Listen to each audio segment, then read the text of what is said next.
Hello बच्चों, let's start the question. The question says, with the help of a flowchart, explain the sequence of events during the inspiration process. So सबसे पहले हम यहाँ पे देख लेते हैं what is our key concept. The key concept here is breathing and exchange of gases.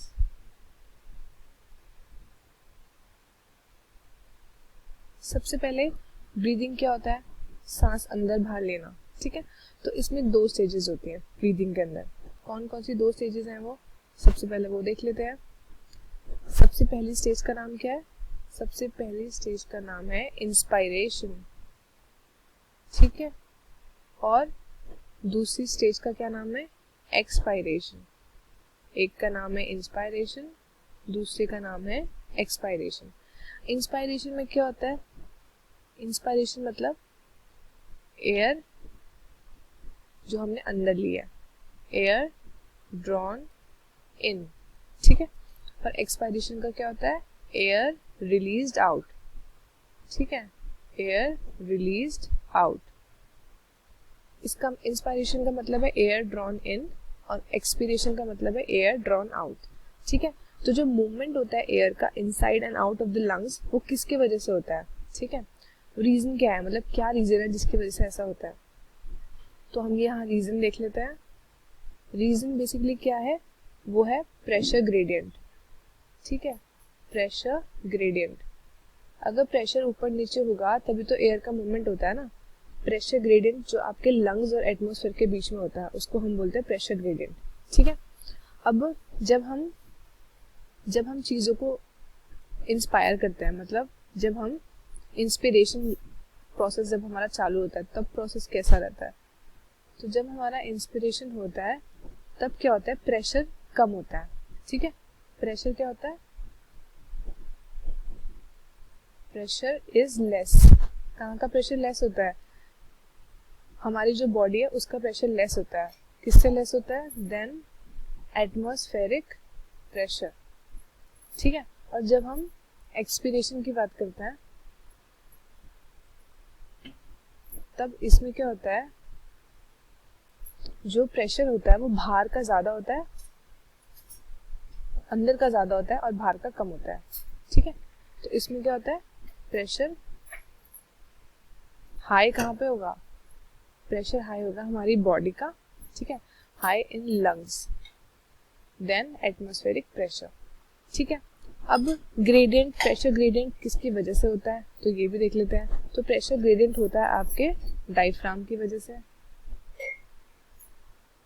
Diaphragm की वजह से एंड एक स्पेशलाइज्ड सेट ऑफ मसल्स हैं जिनका नाम है एक्सटर्नल एंड इंटरनल इंटरकोस्टल.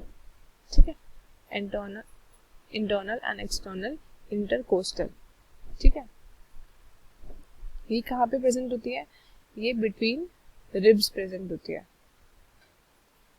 ठीक है, अब हम देख लेते हैं प्रॉपर इंस्पायरेशन का जो प्रोसेस होता है. इंस्पायरेशन, सबसे पहले इंस्पायरेशन में क्या होता है? सबसे पहले इंस्पायरेशन में क्या होता है? कॉन्ट्रैक्शन होता है. किसका कॉन्ट्रैक्शन? हमारे डायफ्राम का कॉन्ट्रैक्शन. ठीक है, कॉन्ट्रैक्शन ऑफ डायफ्राम. ठीक है, अब इसके बाद क्या होगा?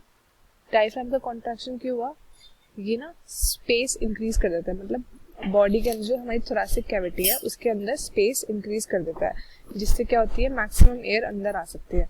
ठीक है, अब कॉन्ट्रैक्ट हुआ उसके बाद क्या होता है कि इंस्पिरेटरी मसल्स दो टाइप की होती है. ठीक है, एक होती है हमारी रेडियल मसल या फिर आप उसको फेरेंट मसल भी बोलते हो. ये एक प्रिंसिपल इंस्पिरेटरी मसल होता है. ठीक है, ये एक्सटेंड कहाँ से करती है? डायफ्राम से लेकर रिब्स तक और आपके वर्टिब्रल कॉलम तक. और दूसरी होती है आपकी एक्सटर्नल इंटरकोस्टल मसल. इसमें क्या होता है? 11 पेयर ऑफ मसल्स होती हैं जो कि प्रेजेंट होता है बिटवीन 12 पेयर ऑफ रिब्स. ठीक है, अब इसके बाद क्या हुआ? कॉन्ट्रैक्शन ऑफ डायफ्राम हुआ. अब बोथ मसल कॉन्ट्रैक्ट कर रही है. ठीक है, जो बोथ अभी मैंने बताया वो दोनों मसल्स क्या कर रही हैं? कॉन्ट्रैक्ट.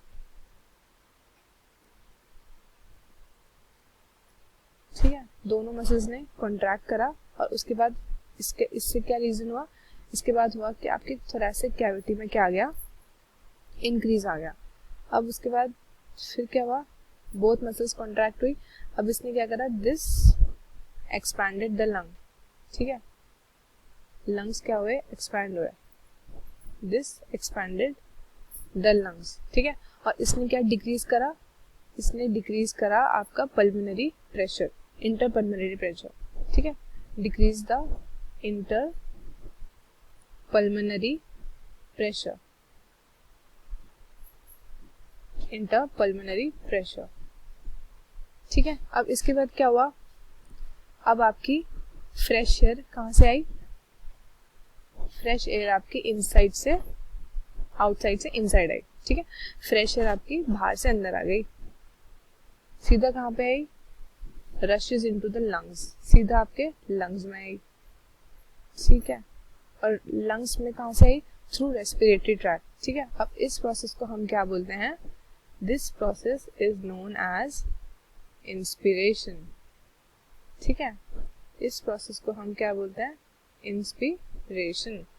अब एक नॉर्मल इंस्पिरेशन की बात करें, नॉर्मल इंस्पिरेशन में बंदा कितनी सांस अंदर ले सकता है, तो ये 0.5 लीटर या फिर आप कह सकते हो 500 ml, ठीक है, ये इतनी सांसें 1 सेकेंड 2 सेकेंड में ले सकता है, ठीक है।